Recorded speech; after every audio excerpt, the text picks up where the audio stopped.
आप सभी साथियों का स्वागत है आपके अपने YouTube चैनल सफलता की मंजिल में।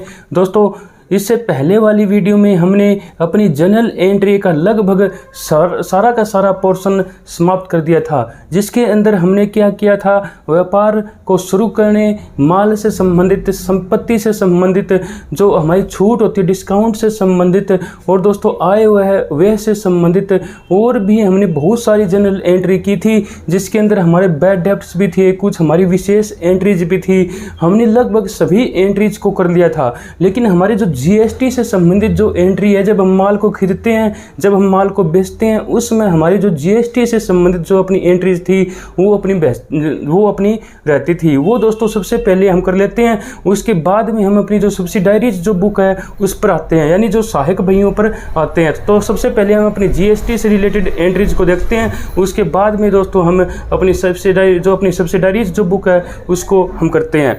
तो मैं आपको बताऊं तो जीएसटी से संबंधित एंट्री, तो हमारा जो मान लीजिए एक ही स्टेट के अंदर हम जो उत्पादों को खरीदते हैं या फिर बेचते हैं, तो हमारे दो प्रकार के टैक्स लगते हैं, एसजीएसटी, सीजीएसटी। तो दोस्तों उसी से रिलेटेड हम आज इसके अंदर जीएसटी से रिलेटेड एंट्री करने वाले हैं। हम एक एग्जांपल लेते हैं जिसके जरिए आप अच्छे से समझ सकते हो। मान लीजिए हमने 60,000 रुपये का माल खरीदा है, 60,000 रुपये का माल हमने खरीदा है। तो दोस्तों हम सीजीएसटी और एसजीएसटी की हम रेट मान लेते हैं कि एसजीएसटी भी अपना 6% है और सीजीएसटी है, ये भी दोस्तों हम 6% अपना मान लेते हैं। हम फॉर एग्जांपल के लिए माना है, इसकी रेट दोस्तों हमको पता है कि जीएसटी के अंदर 6% की कोई रेट नहीं है, लेकिन दोस्तों हमने एक एग्जांपल के लिए इसको माना है। अब हम इसको करते हैं, यदि हम 60,000 रुपये का माल खरीदते हैं तो हम क्या लिखेंगे, परचेज अकाउंट को हम डेबिट करेंगे, क्योंकि हम माल खरीद रहे हैं, हमारे पास स्टॉक में माल आ रहा है, तो हम इसको डेबिट करेंगे। 60,000 रुपये से हम इसको डेबिट कर देंगे। अब हमारे पास क्या है कि एसजीएसटी और सीजीएसटी भी हमको इसके साथ में पेमेंट करना पड़ेगा। तो दोस्तों हम इसको एक बार के लिए हमारा खर्चा मान लेते हैं कि हमारा क्या खर्चा है, तो हम इसको डेबिट कर देंगे। कि यदि हम इसका भुगतान कर रहे हैं जीएसटी का जो परचेज के समय, तो हम इसके लिए इनपुट शब्द का यूज करते हैं। तो क्या लिखेंगे, इनपुट एसजीएसटी। इसको हम खोल लेंगे अकाउंट को, और यहाँ पर 6% अपनी रेट है, तो 3600 रुपये हम इसका भुगतान करेंगे। अब इनपुट हमें साथ में क्या करना है, इनपुट सीजीएसटी का भी भुगतान करना है, तो हम सीजीएसटी भी खोल लेंगे अकाउंट, और इसका भी हम 3600 रुपये भुगतान कर देंगे, क्योंकि 6% हमने इसकी रेट मानी है। दोस्तों जब हम एक ही स्टेट के अंदर जब हम ऐसा लेन देन करते हैं, तो हमें एसजीएसटी और सीजीएसटी दोनों ही हमें चुकाने होते हैं। तो दोस्तों अब क्या है कि यदि हमने कैश में माल खरीदा है तो हम कैश अकाउंट लिखेंगे, कैश हमसे जा रहा है। यदि हमने उधार खरीदा है तो हम उसका नाम लिख देंगे, जैसे कि राम अकाउंट। अब उसको हम कितना रुपये भुगतान करेंगे, 60,000 रुपये माल के करेंगे, 7200 रुपये हम जीएसटी के भुगतान करेंगे, यानी 67,200 रुपये हम उसको भुगतान कर देंगे। तो ये हमारा जो परचेज से रिलेटेड अपनी एंट्री बन जाएगी। यानी यही बात ध्यान में रखना है कि परचेज हमारा 60,000 रुपये का हो रहा है, इनपुट जीएसटी 3600 रुपये है, और इनपुट जो सीजीएसटी है वो अपना 3600 रुपये है, तो हमें टोटल 67,200 रुपये भुगतान करना पड़ रहा है। अब दोस्तों अब तो हमने इसको भुगतान किया है, जब हम इस माल को बेचेंगे तो दोस्तों हम उस व्यक्ति से जीएसटी भी लेंगे, तो हम उसकी एंट्री किस हिसाब से करें। मान लीजिए हम ये 60,000 रुपये का प्रोडक्ट बेच रहे हैं, तो हम किस प्रकार से एंट्री करेंगे। या तो हमारे पास कैश आएगा यदि हम कैश में बेच रहे हैं, या फिर उस व्यक्ति का नाम लिखेंगे। मान लीजिए श्याम को हम ये बेच रहे हैं, तो श्याम अकाउंट लिखेंगे। राम से खरीदा, श्याम को हम बेच रहे हैं, तो यहाँ पर उसको डेबिट करेंगे। अब दोस्तों हमने जब इसको भुगतान किया तो एक बार हमने इसको खर्चा मान लिया था। अब जीएसटी के तौर पर हमें रुपए मिलेगा, तो हम इसको एक बार अपनी इनकम मान लेंगे। वैसे दोस्तों हमारी कोई इनकम नहीं होती है ये, क्योंकि मान लीजिए हमें यहाँ पर 7200 रुपये मिले हैं जीएसटी से, और अब हमें जीएसटी मिलेगी, जो हमें फालतू जीएसटी मिलेगी वो हम सरकार को जमा करवा देंगे। तो हमारा इसमें कोई भी इनकम नहीं होती, लेकिन एक बार हम अकाउंट्स बनाने के लिए इसको हमें इस प्रकार से एडजस्ट कर लेते हैं। तो अब हमें क्या मिलेगा, अब हम आउटपुट शब्द का यूज करेंगे। आउटपुट, इनपुट किया, अब हम आउटपुट करेंगे एसजीएसटी, और आउटपुट CGST। हम मान लीजिए अब 60,000 रुपये का माल था, ये हम 70,000 रुपये में इसको बेच रहे हैं, तो सेल्स अपनी कितनी हो रही है? सेल्स तो अपनी 70,000 रुपये की हो रही है, तो हम 70,000 रुपये लिख देंगे, 70,000 रुपये लिख देंगे। इस पर 6% 4200 रुपये अपना ये हो जाएगा, SGST हो जाएगा, और 4200 रुपये अपना CGST हो जाएगा। और हमारे पास जो टोटल कैश आएगा, या फिर हम शाम को डेटर बनाएंगे, वो अपना कितने का बनेगा? वो अपना 78,400 का बन जाएगा, 78,400 का बन जाएगा। तो ये हमारी सेल्स की एंट्री हो जाएगी। तो इस प्रकार दोस्तों हम ये अपनी एंट्री करेंगे कि क्या किया हमने। सबसे पहले परचेज किया उस प्रोडक्ट को, 6% हमने GST दी, हम इनका टोटल करेंगे तो दोस्तों 12% GST अपनी बनेगी, 6% SGST है और 6% अपनी CGST है। तो हमने 12% अपने पास क्या आ गई? GST आ गई। फिर हम इसको बेच रहे हैं प्रोडक्ट को, हमारे पास फिर GST आएगी। 60,000 का प्रोडक्ट हम 70,000 रुपये में बेच रहे हैं, तो इस पर हमें 6% SGST CGST आएगी, तो 78,400 रुपये हमारे पास आ जाएंगे। या फिर हम ये उधार सेल किए तो हम श्याम के अकाउंट को डेबिट कर देंगे, क्योंकि पाने वाला यहाँ पर श्याम है। अब दोस्तों यहाँ पर हमने इनको डेबिट किया तो इनको हम क्रेडिट कर देंगे, इनको हमने डेबिट यहाँ पर हमने क्रेडिट किया है तो हम इसको डेबिट कर देंगे, क्योंकि अब हमें जितना एडिशनल, जितना हमें एक्स्ट्रा GST मिला है वो हम सरकार के खाते में जमा करवा देंगे, सरकार के पास हम जमा करवा देंगे। तो किस हिसाब से करवाएंगे? हमने यहाँ पर क्रेडिट किया तो हम इनको डेबिट करेंगे कि आउटपुट SGST कितना है अपना? 4200 रुपये है, तो 4200 रुपये लिखेंगे डेबिट करके इसको। और आउटपुट CGST है, ये अपना कितना है? ये भी अपना 4200 रुपये है, तो यहाँ पर 4200 रुपये लिखेंगे। और ये अपना कितना दिया हुआ है यहाँ पर? इनपुट वाला 3600 रुपये है, तो हम इसको क्रेडिट कर देंगे, इसको हम क्रेडिट कर देंगे कि इनपुट SGST क्रेडिट हम कितने से करेंगे? 3600 रुपये से करेंगे। यहाँ पर फिर हम अपना CGST भी कर देंगे, इनपुट CGST, ये भी 3600 रुपये है। अब दोस्तों अपना बचता कितना है? हमारे पास 4200 रुपये आया, 3600 रुपये हमने पेमेंट किया, यानी हमारे पास कितना एडिशनल आया? 1200 रुपये हमारे पास एडिशनल GST आ गया, वो हम सरकार के खाते में जमा करवा देंगे, या हम कैश जाएगा या हम बैंक में से उसके पास जमा करवा देंगे सरकार के खाते में। तो 1200 रुपये यहाँ पर अपना आ जाएगा। तो जितनी अमाउंट डेबिट में जानी चाहिए उतनी ही अमाउंट हमारी क्रेडिट में चली जाएगी। तो इस प्रकार से हम अपनी एंट्री बना देंगे कि GST जो हमारे पास है वो हम सरकार के खाते में जमा करवा दिया है। यानी ये दोस्तों GST का सारा फंडा होता है कि जितना हमने GST का पेमेंट किया है उससे अधिक यदि हमें GST सेल्स के दौरान मिलती है तो हम वो सरकार के पास जमा करवा देते हैं। तो ये सरकार की आमदनी हो जाएगी इस लेन देन के अंदर 1200 रुपये की। तो इस प्रकार से हम अपना GST से रिलेटेड जनरल एंट्री करेंगे। परचेज के टाइम हम इनपुट शब्द का यूज करेंगे, तो हम इस प्रकार से एंट्री कर देंगे। सेल्स के दौरान हम ऐसे एंट्री कर देंगे, बाद में हम सरकार के खाते में इस प्रकार से जमा करवा देंगे। यहाँ पे क्रेडिट किया तो हम डेबिट कर देंगे, यहाँ पे डेबिट किया तो हम इसको क्रेडिट कर देंगे। यानी इन खातों को, GST के खाते को हम दोस्तों क्लोज कर देंगे, क्योंकि हम अब सरकार के पास में रुपये जमा करवा रहे हैं। सरकार के पास हमारे जो एडिशनल GST मिला है वो हम सरकार के पास जमा करवा देते हैं, तो हमारे GST से रिलेटेड जो अकाउंट्स होते हैं वो समाप्त हो जाते हैं। तो हमने समाप्त करने के लिए यहाँ पे क्रेडिट है तो इसको डेबिट किया, यहाँ पे डेबिट है तो हम इसको क्रेडिट कर दिया, और जो एडिशनल हमें GST मिला वो हमने सरकार के खाते में जमा करवा दिया है। तो दोस्तों ये अपनी GST से रिलेटेड सारी की सारी जनरल एंट्रीज थी, तो जो हमने अब कर दी है। दोस्तों अब क्या है कि अब तक हम जनरल को कंप्लीट कर चुके हैं, तो जनरल के बाद में कुछ इसकी जो सब्सिडारीज बुक होती है उसको हम अब देखते हैं। दोस्तों जब बिजनेस छोटे आकार का होता है तो उसमें लेन देन बहुत ही कम संख्या में होते हैं, तो कम संख्या में लेन देन होने के कारण हम सभी के लेन देनों की एंट्रीज जो है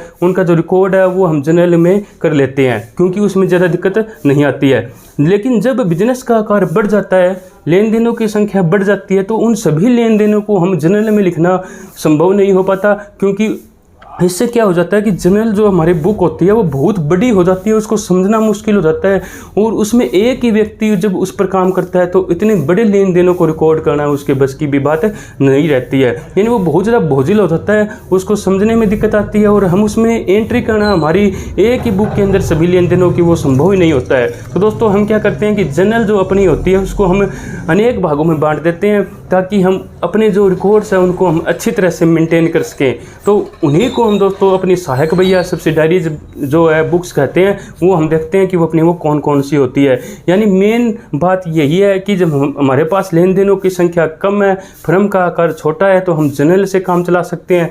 लेकिन जैसे ही हमारे फर्म का आकार बढ़ता है, लेन देनों की संख्या बढ़ जाती है, तो हमें जनरल में लेखा करना संभव नहीं हो पाता।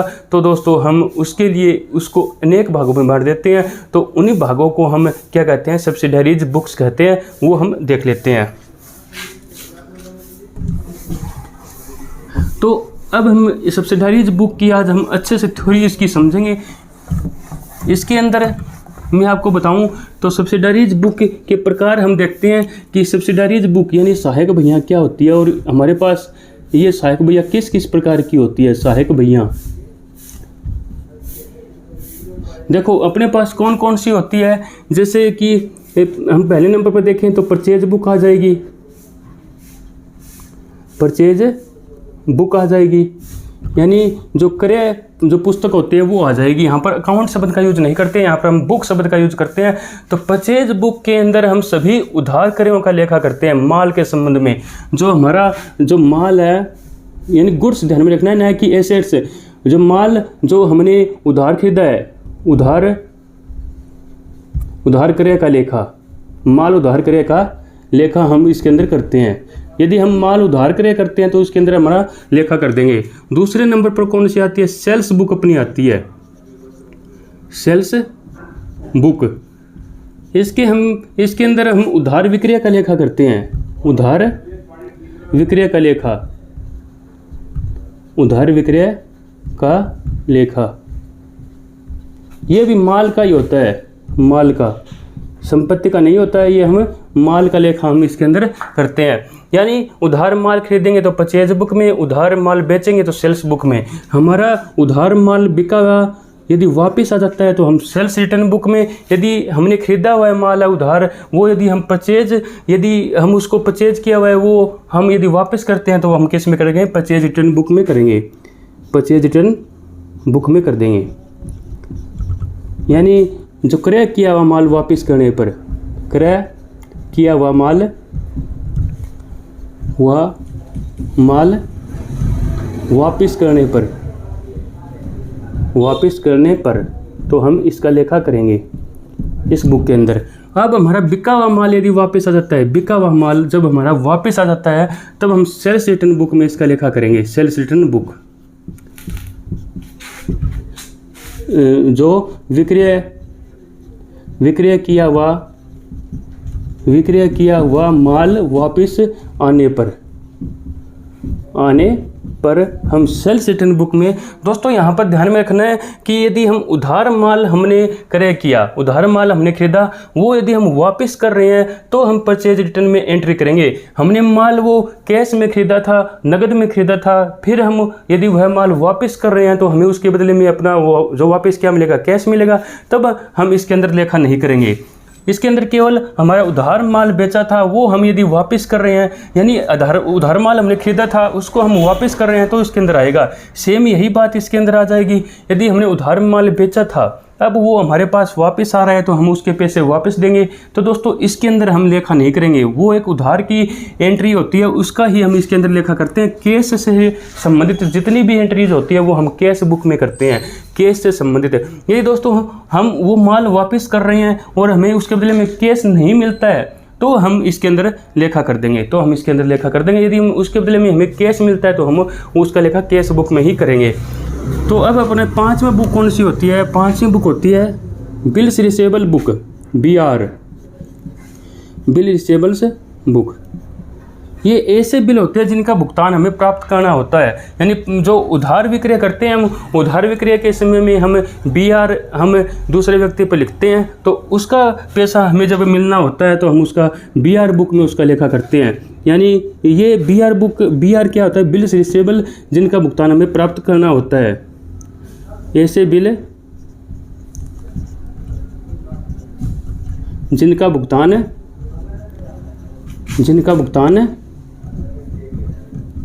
हमें मिलना है। छठे नंबर पर बिल्स पेबल आ जाएगा। बिल्स पेबल बुक, यानी ऐसी बुक, ऐसा जो बिल जिसका भुगतान हमें करना है, ऐसा बिल जिसका भुगतान हमें करना है वो आ जाएगा। दोस्तों ये मैं आपको बताऊंगा, अच्छे से समझाऊंगा। पहले हम इन बुक्स के नाम देख लेते हैं। 7वें नंबर पर हम अपनी ले लेते हैं कैश बुक। कैश बुक दोस्तों, इस कैश बुक के अंदर सभी कैश लेन देनों का, जो भी हमारे कैश, जो इतनी भी जो हमारी ट्रांजैक्शन होगी, सब का इसके अंदर लेखा लिखेंगे। यानी जो नगद लेन देनों का लेखा, नगद लेन देनों का लेखा। जैसे दोस्तों मैंने आपको बता दिया है कि ये तो सभी के लिए क्या है, उधार के लिए है, उधार क्रय के लिए, उधार विक्रय के लिए, यानी क्रय किया हुआ माल वापस करने पर, विक्रय किया हुआ माल वापस आने पर बिल रिसीवेबल है, बिल पेबल है। दोस्तों सभी के लिए, सभी उधारी जो अपनी लेन देन होते हैं, जो होते हैं, उन सभी के लिए ये। लेकिन ये जो कैश बुक है, ये अपनी जो नगद लेन देन होते हैं, जितने भी हमारे फर्म में जो कैश में लेन देन होंगे, नगद लेन देन होंगे, उन सभी का लेखा हम इसके अंदर करेंगे, कैश बुक के अंदर करेंगे। और जो बाकी बच गए हैं अपने लेन देन, उसका हम जनरल के अंदर कर देंगे, जिसको हम क्या कहेंगे, विशेष जनरल कहेंगे, यानी जिसको हमें स्पेशल जनरल भी कह सकते हैं। स्पेशल जनरल उसको हम कहेंगे। उसके अंदर हम शेष लेन देनों के लिए, शेष लेन देनों के लिए हम इसका यूज करेंगे, लेन देनों के लिए। तो इस प्रकार दोस्तों हम अपने 8 भागों में जनरल को बांट देते हैं। यानी उधार माल क्रय करने पर परचेज बुक में लिख देंगे, उधार माल विक्रय करने पर सेल्स बुक में लिख देंगे, क्रय किया हुआ माल वापस करने पर परचेज रिटर्न बुक में लिख देंगे, विक्रय किया हुआ माल वापस आने पर सेल्स रिटर्न बुक में लिख देंगे। ऐसे बिल जिनका भुगतान हमें मिलना है उसको BR, जिसका भुगतान हमें करना है वो BP। और जितने भी कैश में लेन देन होते हैं, कैश में जितने भी अपने ट्रांजेक्शन होते हैं, उन सभी के लिए हम कैश बुक में लिखेंगे। जो बाकी बच गए हैं लेन देन, वो सभी के सभी हम इसके अंदर, यानी स्पेशल अपनी जो जनरल बनेगी, जनरल के अंदर उसका लेखा हम कर देंगे। दोस्तों जनरल के अंदर हम लेखा हमारा कौन सा आएगा, देखो उधार के लिए तो इसके अंदर आ गया, ये माल से संबंधित है, सभी ये सभी माल से संबंधित है। यदि हम उधार संपत्ति खरीदते हैं तो उसका लेखा हम कहाँ पर करेंगे, तो उसका हम यहाँ पर करते हैं। जब हम उधार संपत्ति बेचते हैं तब हम इसका लेखा यहाँ पर करते हैं। जब हमको छूट देते हैं तो उसका लेखा हम यहाँ पर करते हैं, जनरल के अंदर करते हैं। जब हमारा पैसा डूब जाता है तब हम इसके अंदर करते हैं। तो दोस्तों बहुत सारी एंट्रीज इसकी होती है जो हम स्पेशल जनरल के अंदर करते हैं, उसको हम आगे देखेंगे। यदि हमारी जो ओपनिंग जो एंट्री है, जो अपनी क्लोजिंग एंट्री होती है, वो भी हम इसके अंदर करते हैं। यानी इन सभी के अलावा जो भी अपने लेन देन बचते हैं, 7 के अलावा, उस सभी लेन देनों का लेखा हम अपनी जो 8वीं पुस्तक है जनरल के अंदर, उसके अंदर हम कर देते हैं। तो दोस्तों इस प्रकार हम अपनी जनरल को 8 भागों में बांट देते हैं, ताकि हमारा जो कार्य है वो शीघ्रता से हो, जल्दी हो, और जो सरलता से हो, वो दोस्तों एफिशिएंसी तरीके से अपना काम हो। इसलिए हमेशा ऐसा करते हैं। तो दोस्तों ये आपको समझ में आ गया होगा, जब लेन देनों की संख्या बढ़ जाती है तो हम ये 8 व्यक्ति बिठा देते हैं, न कि एक व्यक्ति। केवल एक व्यक्ति को बिठाने के बजाय हम इतने सारे व्यक्ति बिठा देते हैं, ताकि अपना काम सही तरीके से चलता रहे। अब दोस्तों हम इसके कुछ विशेषताएं जान लेते हैं, इसके कुछ हम लाभ है वो भी अपने देख लेते हैं कि ऐसा हम क्यों करते हैं, ऐसा करने से हमें क्या मिलता है, वो हम देख लेते हैं। तो दोस्तों सबसे पहले तो हम ऐसा क्यों करते हैं आप सभी को पता चल ही गया होगा। तो इसकी हम विशेषताएं देखें तो सबसे पहले हम क्या लिखेंगे, सबसे पहली विशेषता क्या होगा कि इसको हम किस नाम से जानते हैं। अपनी जो सहायक भैया होती है, इसको हम किस नाम से जानते हैं, इसको हम विशेष जनरल के नाम से जानते हैं। विशेष जनरल के नाम से हम इसको जानते हैं। और इसके कौन कौन से नाम होते हैं, इसके अलावा दोस्तों हम इसको जो सहायक भैया भी कहते हैं, जैसे मैंने ऊपर लिखा हुआ है सहायक भैया भी हम इसको कहते हैं। इसको हम दैनिक भैया भी कहते हैं, दैनिक, क्योंकि दैनिक आधार पर इनमें लिखा होगा, दैनिक भैया भी हम इसको कहते हैं, दैनिक भैया। इसके अलावा और हम इसको क्या कहते हैं, विशेष उद्देश्य वाली पुस्तकें भी कहते हैं, विशेष उद्देश्य वाली पुस्तकें भी हम इसको कहते हैं, उद्देश्य वाली पुस्तकें। और जैसे ये सभी की सभी पुस्तकें, इनके अंदर दोस्तों प्रारंभिक लेखा होता है, यानी लेन देन जब सबसे पहले, जब भी लेन देन होता है तो उसका सबसे पहले लेखा इन्हीं पुस्तकों के अंदर किया जाता है। तो दोस्तों हम इसको प्रारंभिक लेखे की पुस्तक भी कह सकते हैं, इनको हमें प्रारंभिक लेखे की पुस्तक भी कहते हैं।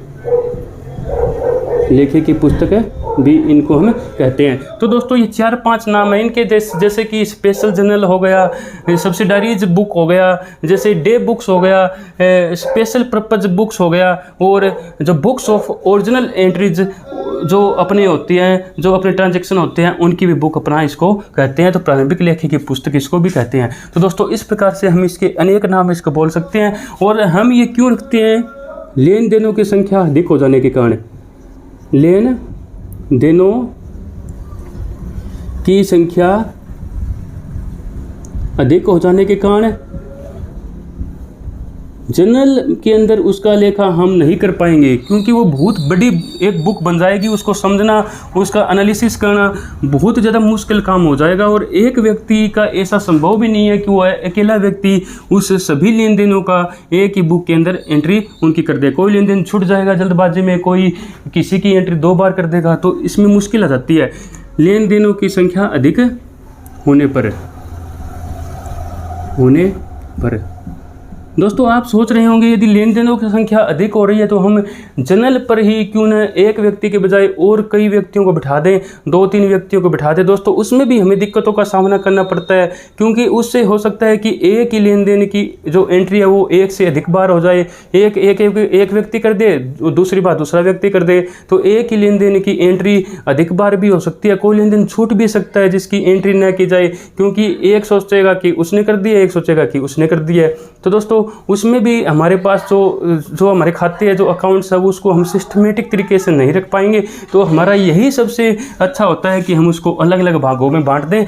और जो तीसरे नंबर पर हम इसको क्या कह सकते हैं दोस्तों, इसमें ये जो ऐसे लिख सकते हैं कि प्रारंभिक लेखे की पुस्तक है। ये जो पुस्तकें होती है ये प्रारंभिक लेखे की पुस्तक होती है। तो हम इसको इस प्रकार से लिख सकते हैं, प्रारंभिक लेखे की पुस्तक। और ये पुस्तपालन का भाग होती है, तो इस प्रकार से हम लिखेंगे पुस्तपालन का भाग। और इसमें काल क्रमानुसार लेखा किया जाता है, डेट वाइज इसमें लेखा किया जाता है। तो इसे लिख सकते हैं कि काल क्रमानुसार लेखा। हमने पीछे देखा कि इसके कितने पार्ट होते हैं, इसके 8 भाग होते हैं। तो हम लिख सकते हैं 8 भाग इसके होते हैं। और इसको बनाना अनिवार्य नहीं होता है, इसको बनाना ऐच्छिक होता है। यानी कोई फर्म चाहे तो इसको बना सकती है, तो कोई यदि नहीं चाहती है तो वो नया भी बनाए। उसके लिए कोई ज़रूरी नहीं है कि जर्नल को 8 भागों में बांटें। वह चाहें तो दोस्तों उसको 4 भागों में बांट सकती है, 6 भागों में बांट सकती है, 2 भागों में बांट सकती है। तो ज़रूरी नहीं है कि उसको 8 भागों में ही बांटा जाए, वो उस संस्था पर डिपेंड करता है। तो ये बनाना क्या है, ऐच्छिक है। तो इस प्रकार से हम इसकी विशेषताएँ देख सकते हैं। और हम क्या देखें कि इसके अंदर लेखा किस आधार पर किया जाता है। 7 पॉइंट हमने देख लिए। इसके अंदर लेखा जो हमारे मूल प्रलेख होते हैं, सोर्स जो डॉक्यूमेंट्स होते हैं, मूल प्रलेख या फिर बाउचर्स, यानी प्रमाणन के आधार पर इनमें लेखा किया जाता है। प्रमाणन के आधार पर लेखा। और पॉइंट हम लिख सकते हैं कि खाता बही बनाने का आधार है, खाता बही बनाने का आधार, क्योंकि इसी के आधार पर हम बाद में खाता बही बनाते हैं, यानी अपनी जो लेजर है उसको हम बनाते हैं। तो दोस्तों ये खाता बही बनाने का भी आधार होती है। तो दोस्तों ये अपनी कुछ सब्सिडारीज जो अपनी बुक्स होती है, सहायक बहियाँ होती है, उसकी हमने कुछ विशेषताएं हमने देखी है। तो आगे दोस्तों हम इसके लाभ देख लेते हैं कि हमें ऐसा करने से क्या क्या लाभ हमें मिलते हैं। यानी जब हम जर्नल को इतने भागों में बांट रहे हैं, इसको हमें अलग अलग भागों में बांट रहे हैं, तो उसके हमें क्या लाभ प्राप्त होते हैं, तो उन लाभों को हमें देख लेते हैं। तो हमें क्या क्या लाभ मिलते हैं। लाभ, पहली बात तो हमें क्या है कि पहला हम लिखे कि योग्यता अनुसार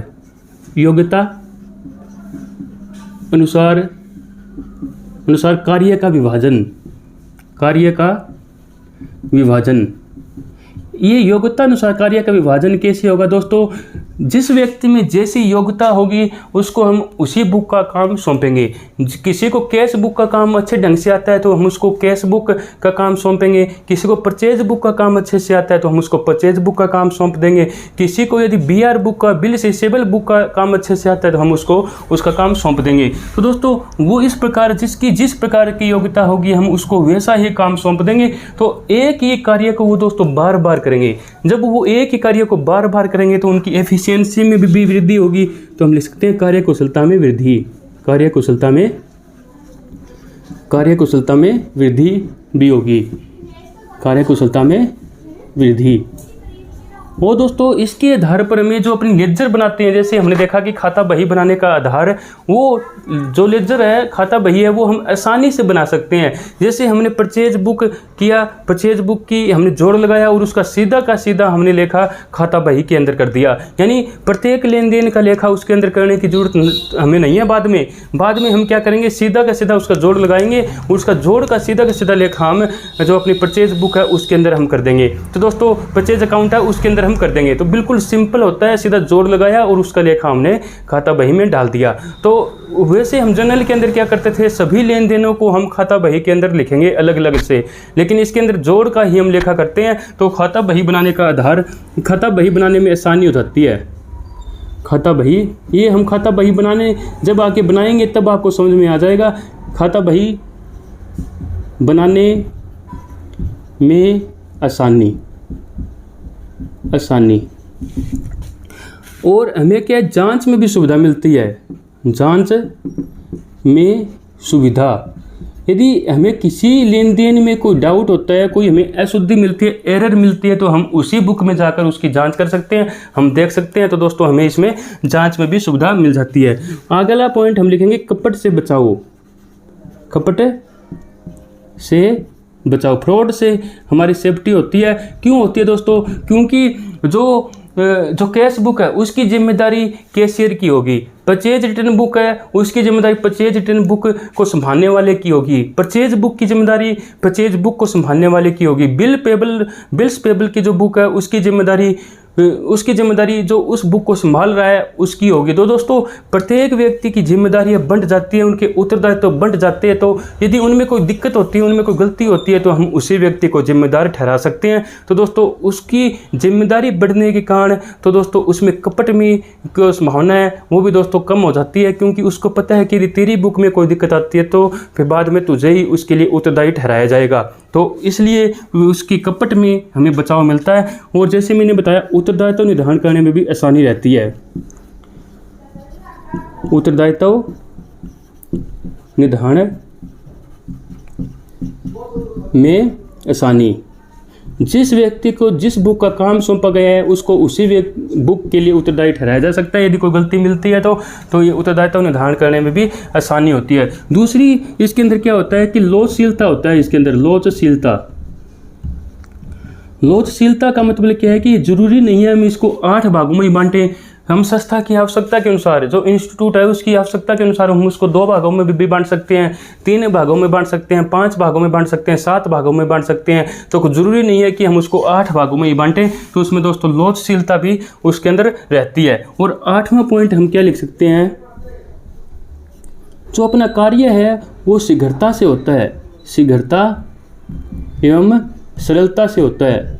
सरलता ये इसलिए होता है क्योंकि जब एक काम को यदि एक व्यक्ति को सौंपा जाए और अब उसी काम को हम अधिक व्यक्तियों में सौंप देंगे तो कार्य भी शीघ्र होगा, उनकी कार्य कुशलता में वृद्धि होगी, तो वो कम समय में भी अधिक कार्य कर पाएंगे और वो अपना कार्य है वो दोस्तों सरल हो जाएगा। हमें यदि किसी उधार लेन देन को देखना है तो हम उधार लेन देन की पुस्तक रखने वाले व्यक्ति के पास ही जाएंगे। यदि हमें कोई नगद लेन देन हमें देखना है तो हम कैशियर के पास जाएंगे, कैश बुक को संभालने वाले व्यक्ति के पास ही हम जाएंगे। इस प्रकार दोस्तों ये अपने कुछ लाभ है जो हम सहायक बहियों को रखने से हमें मिल पाते हैं। तो दोस्तों अब हमने सहायक बहियाँ कि हमने देख लिया कि उसकी आवश्यकता हमें क्यों पड़ती है, अपनी सहायक भैया कौन कौन सी होती है, उसके हमें कौन कौन से लाभ होते हैं, ये दोस्तों हमने सभी के सभी देख लिए हैं। अब दोस्तों बारी आती है इनमें एंट्रीज करने की, और इनकी एंट्री हम अपनी आगे की वीडियो में करेंगे, यानी कल जो अपनी वीडियो होगी उसके अंदर हम इनकी एंट्रीज करेंगे। और आज हम क्या करेंगे, और अपना जो दोस्तों कुछ पॉइंट्स और अपने जो रहते हैं उनको हम देख लेते हैं। अभी हमारे पास टाइम है, तो हम अपना जो बचा हुआ कुछ और जो पार्ट है जो पहले हमने छोड़ दिया था या हमसे छूट गया था उसको हमें देख लेते हैं। तो दोस्तों सबसे पहले तो मैं आपको बताऊं जो छूट के संबंध में, जैसे मैंने आपको कल बताया था, वो कैश छूट जो मैंने बताई थी, उस कैश छूट के संबंध में कुछ और एडिशनल बातें मैं आपको बता देता हूँ। कैश छूट का मतलब यानी जो नगद छूट का मतलब होता है, कैश डिस्काउंट का मतलब होता है, वो हम उसी समय देते हैं जब हमें कैश में पैसा मिलता है। यानी कैश में पैसा लेने के लिए नगद माल बेचने की दशा में हमें वो कैश डिस्काउंट हम देते हैं या फिर हमको मिलती है। तो जितना कैश हमें मिलता है उतनी ही हम छूट देते हैं। मान लीजिए फॉर एग्जाम्पल मैं आपको बताता हूँ कि हमने माल बेचा, हमने 5,000 रुपये का, 5,000 रुपये का, और इस पर हमें जो व्यापारिक छूट है, जो अपनी ट्रेड जो डिस्काउंट है वो हम देख रहे हैं, वो हम दे रहे हैं व्यापारिक छूट, वो हम दे रहे हैं 10%, या फिर हम इसको 20% मान लेते हैं, 20% हम इस पर दे रहे हैं। और नगद छूट हम दे रहे हैं, यदि हमें नगद में भुगतान किया जाता है तो वो हम 10% दे रहे हैं। तो इस प्रकार से हम छूट दे रहे हैं। तो दोस्तों जब हमें पता है कि हमें हमें नगद छूट का कोई उल्लेख ही नहीं किया गया है, नगद छूट के बारे में कुछ बताया ही नहीं गया है, कुछ हमारा कोई योजना ही नहीं है, तो हमारा क्या होगा, माल बेच रहे हैं और हम यहाँ पर व्यापारिक छूट दे रहे हैं 20%। तो हम इसका लेखा कैसे कर देंगे, हमें कैश में पैसा मिलेगा जैसे मैंने कल बताया था, या फिर हम उसका नाम लिख देंगे जिसको हम बेच रहे हैं, वो हम कितने में बेच रहे हैं, हमें इसमें 20% हम लेस करेंगे तो 4,000 रुपये, 4,000 रुपये में माल बेच रहे हैं। और टू सेल्स हम लिख देंगे, सेल्स अपनी कितनी हो गई, अपनी 4,000 रुपये की। बस इस प्रकार से हम अपना लेखा कर देंगे और अपनी बात को समाप्त करेंगे। और यदि हमें अब कैश जो छूट की बात आ जाती है तो दोस्तों हम कैसे करेंगे, इसी लेखे को दोनों में से हम एक एंट्री करेंगे, या तो हम ये वाली करेंगे जो मैंने अभी बताई है, या फिर मैं अभी जो आपको बताने वाला हूँ वो हम करेंगे। दोनों में से एक ही एंट्री करेंगे, यानी एक लेन देन की एक ही एंट्री करेंगे, न कि हम जैसे व्यापारिक छूट की कर दें अलग से फिर हम नगद छूट की अलग से कर दें, ऐसा नहीं होगा। हम एक ही एंट्री इस लेन देन की करने वाले हैं। तो कैसे करेंगे, इसके अंदर अभी मान लीजिए ये हमें कितने रुपए देना है, इसको 4,000 रुपये देना है, 20% तो हम वो छूट दे रहे हैं, इसको व्यापारिक छूट दे रहे हैं, उसकी हम मानते नहीं है, उसको हम उसकी हम अपनी कोई लेखा नहीं करते हैं। तो अब हमें 10% छूट है, यदि हमें 4,000 रुपये दे देता है तो हम इसको 400 रुपये छूट देंगे और हमें कितने मिलेंगे, 3600 रुपये मिलेंगे। तो 3600 रुपये मिलेंगे तो हम इसकी किस प्रकार से एंट्री कर देंगे, हमें कैश में कितने रुपये मिल रहा है, कैश में हमें 3600 रुपये मिल रहा है तो 3600 रुपये इसमें डाल देंगे। या फिर उधार में तो वो खरीदेगा ही नहीं, कि यदि हम कैश में दे रहे हैं तो हम उसको कैश ही देना पड़ेगा। और हमें यहाँ पर लॉस कितना हो रहा है डिस्काउंट का, कि डिस्काउंट अलाउड शब्द का यूज करते हैं जब हम देते हैं अलाउड अकाउंट, हमें 400 रुपये का लॉस हो रहा है तो हम इसको डेबिट कर देंगे। टू हमारी क्या हो रही है, सेल्स, तो सेल्स को हम यहाँ पर क्रेडिट कर देंगे, 4,000 रुपये की हमारी सेल हो गई। बस अब हमने यहाँ पर व्यापारिक छूट का लेखा नहीं किया ना, तो इस प्रकार से लेखा हम नहीं करते हैं। यदि ये नगद छूट का कोई उल्लेख नहीं है तो हम जो हमने पहले एंट्री की थी वो कर देंगे। यदि नगद छूट का उल्लेख है तो दोस्तों हम ये वाली एंट्री हम करेंगे, ये वाली एंट्री करेंगे। अब दोस्तों अब एक कंडीशन और आ जाती है कि मान लीजिए 50% पैसा ही हमको देता है, 50% पैसा ही हमको देता है, यानी कैश में देता है और 50% इसकी उधार रह जाती है। तो हमें कितना देगा, ये 4,000 रुपये मांग रहे हैं, 50% देता है तो 2,000 रुपये देगा, तो 2,000 पर ही हम छूट देंगे, 2,000 पर ही हम 10% छूट देंगे, यानी हम इसको 200 रुपये छूट देंगे। तो हमें कितना मिलेगा, 1,800 रुपये मिलेगा। तो इस प्रकार से इसको समझ लेना है कि 4,000 रुपये इसको देने हैं, लेकिन वो 50% यदि वह हमें 4,000 के 4,000 देता है तो हम इसको 10% 400 रुपये छूट दे देंगे, 3600 रुपये में मिल जाएंगे। लेकिन ये 50% ही हमें रुपये देने की बात कर रहे हैं, तो हमें ये 2,000 रुपये देने की बात कर रहा है तो हम इसको 200 रुपये छूट देंगे, हमको कितने मिलेंगे, 1,800 रुपये। तो हम इसकी एंट्री कैसे करेंगे कि हमें मिले कितने हैं कैश के तौर पर, कैश अकाउंट के तौर पर 1,800 रुपये मिले हैं, तो हम 1,800 रुपये लिख देंगे। और हम छूट कितनी दे रहे हैं, डिस्काउंट अलाउड हम छूट कितनी दे रहे हैं यहाँ पर 200 रुपये, 200 रुपये छूट में डाल देंगे। जो बाकी बचा है वो तो क्या हो गया, फिर अपना उधार हो गया। उधार के लिए हम उसका नाम यूज कर लेंगे। कौन है, मान लीजिए राम है, तो राम अकाउंट, हम उसके लिए उसका नाम यूज कर लेंगे बाकी 2000 रुपये के लिए। और अपने जो सेल्स है वो सेल्स कितनी हो जाएगी, सेल्स अकाउंट अपनी 4000 रुपये। तो इस प्रकार से हम उसका लेखा करेंगे। तो ये बात मैंने आज आपको बतानी थी कि वह ज़रूरी नहीं है कि हमें पूरा पैसा दे, वह जितना पैसा हमको देता है उतनी ही हम कैश डिस्काउंट उसको दे देंगे, उसका हम लेखा कर देंगे। यानी 2000 रुपये दे रहा है तो हमने उसको 10% 200 रुपये छूट दी तो 1800 रुपये हमको मिला। 200 रुपये की हमें लॉस हो गई। बाकी 2000 रुपये जो बचा है वो उसका उधार हो गया, तो उधार के लिए हम उसका नाम यूज़ कर लेंगे, उसको हम डेटर बना देंगे और अपनी सेल्स कितनी हो जाएगी 4000 रुपये की हम सेल्स में डाल देंगे। तो ये हम इस प्रकार से उसका हम लेखा करते हैं। अब दोस्तों हम अपनी छूट का कुछ लाभ देख लेते हैं कि इसका लाभ क्या होता है, किस किस को क्या क्या लाभ मिलता है। इस संबंध में यदि हम व्यापारिक छूट का देखें, सबसे पहले जो ट्रेड जो डिस्काउंट है उसका हम देख लेते हैं कि उसका लाभ, उसके लाभ के बारे में। जो व्यापारिक छूट के लाभ, व्यापारिक छूट के लाभ, ये लाभ दोस्तों किसको मिलते हैं। देखो, एक तो बेचने वाला होता है, एक खरीदने वाला होता है। तो हम सबसे पहले देखते हैं कि विक्रेता को क्या लाभ होता है। बेचने वाले को, विक्रेता को क्या क्या लाभ होगा व्यापारिक छूट के, वो अपनी बिक्री बढ़ा पाएगा, वो अपनी बिक्री बढ़ा पाएगा क्योंकि जितनी छूट वो ज़्यादा देगा उतनी ही छूट उसकी बिक्री, उतनी ही उसकी बिक्री बढ़ जाएगी। तो विक्रय बढ़ाने में सहायक है। क्या लिखेंगे, विक्रय बढ़ाने में सहायक है, बढ़ाने में सहायक। व्यापारिक छूट आपको पता ही है कि MRP प्राइस पर हमें बीजक मूल्य पर देते हैं, तो ये बिक्री बढ़ाने में उसके सहायक हो जाएगा। दूसरा, जो कंपटीशन है मार्केट के अंदर उसका वो अच्छे से फेस कर सकता है अपनी व्यापारिक छूट का प्रयोग करके। जो कंपटीटर छूट दे रहे हैं उससे हम कुछ अधिक छूट देकर हम अपना प्रतियोगिता कंपटीशन का सामना कर सकते हैं। तो दोस्तों वो प्रतियोगिता का सामना करने में भी ये सहायक है। प्रतियोगिता यानी कंपटीशन का सामना करने में सहायक, सामना करने में सहायक होती है। तो हम इसको इस प्रकार से लिख सकते हैं। और हम कौन कौन सा देख सकते हैं दोस्तों, हम एक ये भी देख सकते हैं व्यापारिक छूट का लाभ कि हम अलग अलग व्यक्तियों से अलग अलग अमाउंट ले सकते हैं। यानी कोई हमारा रेगुलर कस्टमर है तो उसको हम ज़्यादा छूट दे सकते हैं, तो उससे हम कम अमाउंट लेंगे। जो हमारा रेगुलर कस्टमर नहीं है उसको हम कम छूट देंगे तो उससे हम ज़्यादा रुपये ले सकते हैं। यानी अलग अलग ग्राहकों से अलग अलग कीमत वसूल करना, अलग अलग ग्राहकों से अलग अलग कीमत वसूली हम कर सकते हैं। तो ये भी इसका फ़ायदा है। और इसका क्या फ़ायदा हो सकता है विक्रेता को और ये फ़ायदा हो सकता है कि जो उसका MRP प्राइस होता है, MRP प्राइस में उसको बार बार बदलाव करने की आवश्यकता नहीं होती, वह छूट में ही सीधा बदलाव कर सकता है। मान लीजिए पहले वह 10% छूट देता था तो अब वो 5% छूट दे रहा है, तो उसका जो मुनाफा है वो दोस्तों कुदरती बढ़ जाता है। उसको MRP में चेंज करने की ज़रूरत ही नहीं है। यदि उसको वो है MRP, यदि वो कम करना चाहता है तो उसको MRP कम करने की बजाय उसको छूट में कमी कर देनी चाहिए ताकि दोस्तों उसकी सेल भी बढ़े, उसके फ़ायदा भी हो। तो बीजक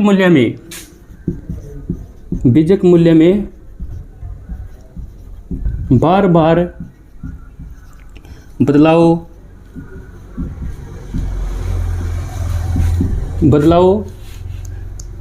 करने की आवश्यकता नहीं, ये हम पॉइंट इसके अंदर बना सकते हैं। तो इसको दोस्तों क्रेता को क्या लाभ मिलता है, जो क्रेता को यानी जो खरीदने वाले को क्या लाभ मिलता है। खरीदने वाले को मिलता है तो एक तो उसकी लागत घट जाती है, उसको छूट मिलती है तो लागत में कमी, लागत उसकी कम हो जाएगी क्योंकि जितनी छूट मिलेगी उतनी ही माल की लागत कम होगी, वह उतना ही ज़्यादा लाभ कमा पाएगा, लाभों में वृद्धि, उतना ही वह ज़्यादा माल खरीद कर वह उतनी ही ज़्यादा छूट प्राप्त कर पाएगा। मान लीजिए जितना ज़्यादा माल खरीदता है तो विक्रेता उसको उतनी ही ज़्यादा छूट उसको प्रदान कर देगा। और ऐसे दशा में वह यदि विक्रय मूल्य पर भी माल बेचता है, विक्रय मूल्य पर भी यदि वह माल बेचता है तो भी उससे लाभ होगा। विक्रय मूल्य पर बिक्री यदि वह करता है तो भी उसको लाभ प्राप्त हो जाएगा, क्योंकि वह छूट पर लेके आया है, तो जितनी वह छूट लेकर आएगा उतना उसको लाभ हो जाएगा। तो विक्रय मूल्य पर भी वह जो प्रोडक्ट को बेच सकता है। तो दोस्तों अपनी व्यापारिक छूट के कुछ लाभ थे विक्रेता के लिए, यानी खरीदने वाले के लिए भी और बेचने वाले के लिए भी। हम दोस्तों अब नगद छूट के लिए लाभ हम देखते हैं। नगद छूट के जो नगद छूट हम देते हैं उसके लाभ हम देख लेते हैं। नगद छूट के लाभ, तो विक्रेता के लिए क्या लाभ होगा, उसको बेचने वाले को क्या लाभ होगा, उसकी नगद की प्राप्ति होगी, उसको नगद की प्राप्ति हो जाएगी, यानी कैश की प्राप्ति हो जाएगी। जब कैश की प्राप्ति होगी उसको, तो पैसा डूबने का भी संभावना कम हो जाएगी, यानी डूबत ऋणों में कमी, क्योंकि वह कैश डिस्काउंट उसी समय देगा जब उसको कैश में पैसा मिलेगा। तो कैश में पैसा मिलेगा तो वह जितनी कैश डिस्काउंट देगा उतना ही उसको दोस्तों कैश ज़्यादा मिलने की संभावना होगी, तो कैश की भी उसको प्राप्ति होगी, डूबत ऋणों में भी उसकी कमी आएगी। दूसरा, जो उसकी बिजनेस के अंदर कैश इनफ्लो होता है, जो कैश की आवाजाही होती है, जो आवाजाही नहीं कह सकते, उसका आगमन होता है, कैश इनफ्लो होता है, इनफ्लो, वो भी अच्छा हो जाएगा और इस पैसे का प्रयोग वह अपने किसी उपयोगी कार्य के लिए लगा पाएगा, उपयोगी कार्य के लिए यूज कर सकता है इस केस का। और क्या इसके फ़ायदा हो सकता है, और ये फ़ायदा हो सकता है कि इसको देनदारों के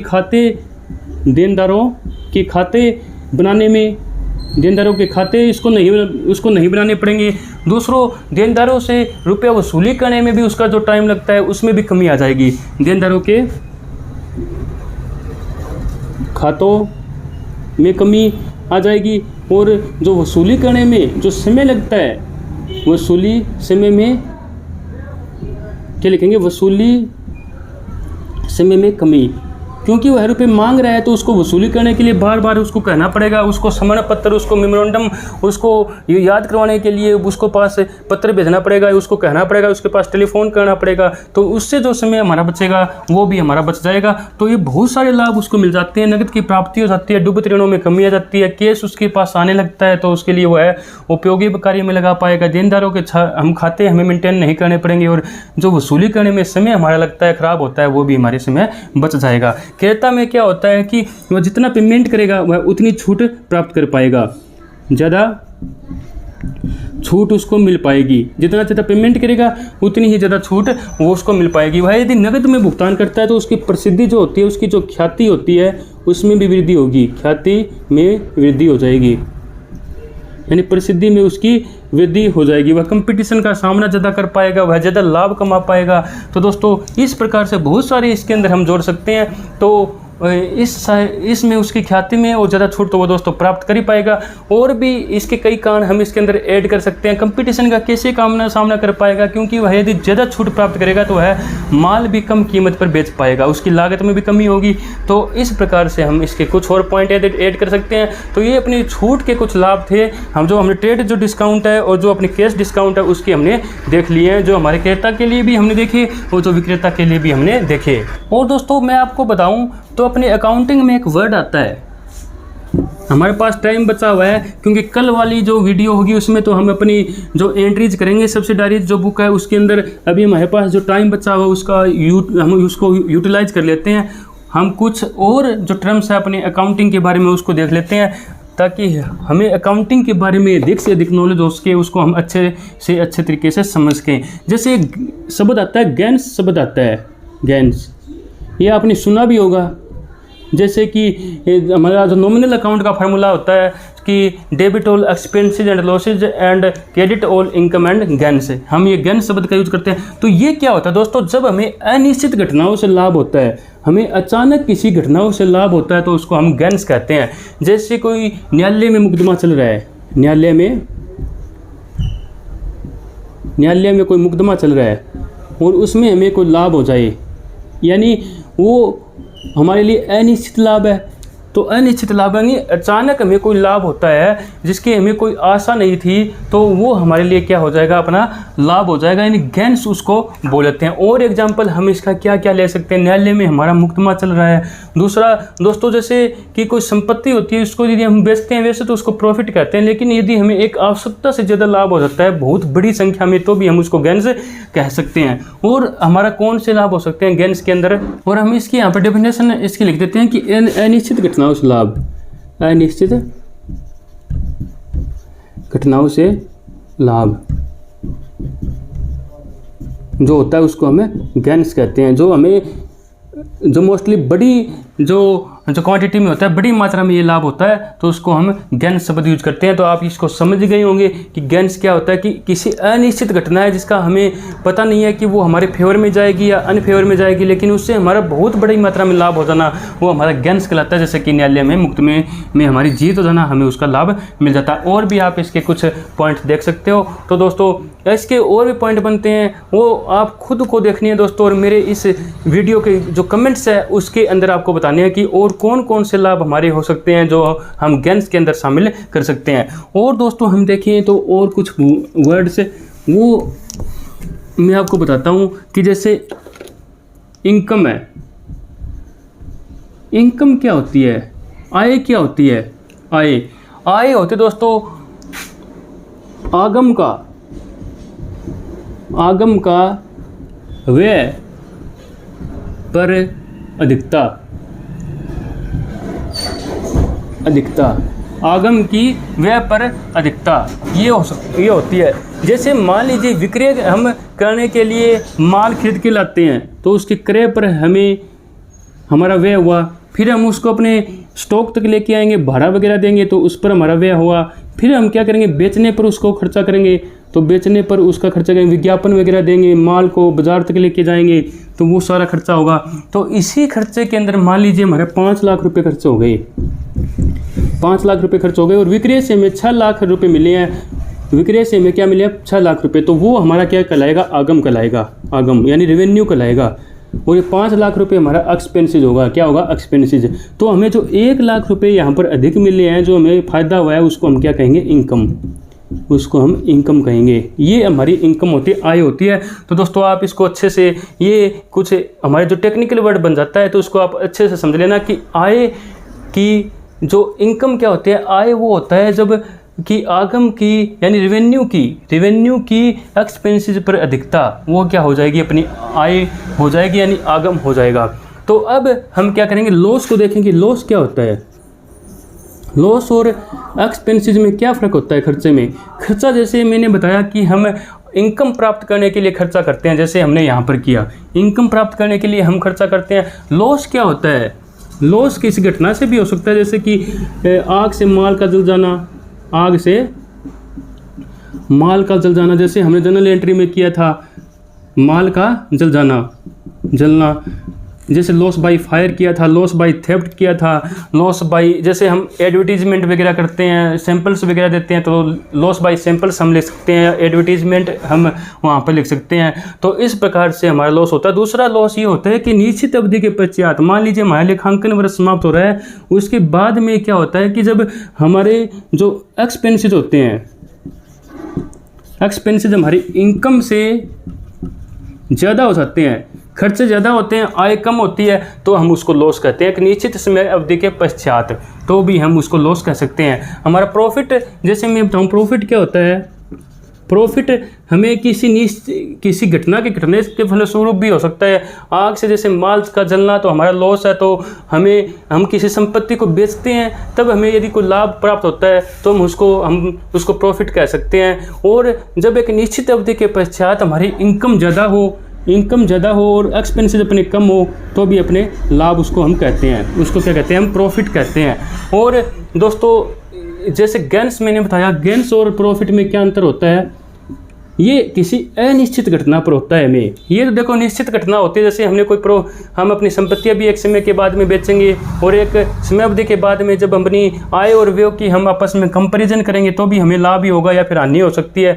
लेकिन ये जो होता है, ये हमें किसी अनिश्चित घटना के फलस्वरूप होता है। जैसे मैंने बताया कि कोई न्यायालय में मुकदमा चल रहा है, तो उससे हमें कोई लाभ हो जाए, या फिर हमें कोई बड़ी अचानक कोई सरकारी रूल में किसी नियम में कोई चेंजेज हो जाए तो हमें उसका लाभ अपने बिजनेस के अंदर मिल जाए, तो इस प्रकार के जो लाभ होते हैं वो हमें गेंस के अंदर शामिल करते हैं। तो ये दोस्तों हमारे कुछ जो ट्रिम्स थे जो मैंने आपको बताने थे, क्योंकि हमारे पास टाइम भी पेंडिंग था तो इसलिए मैंने आपको ये बता दिया।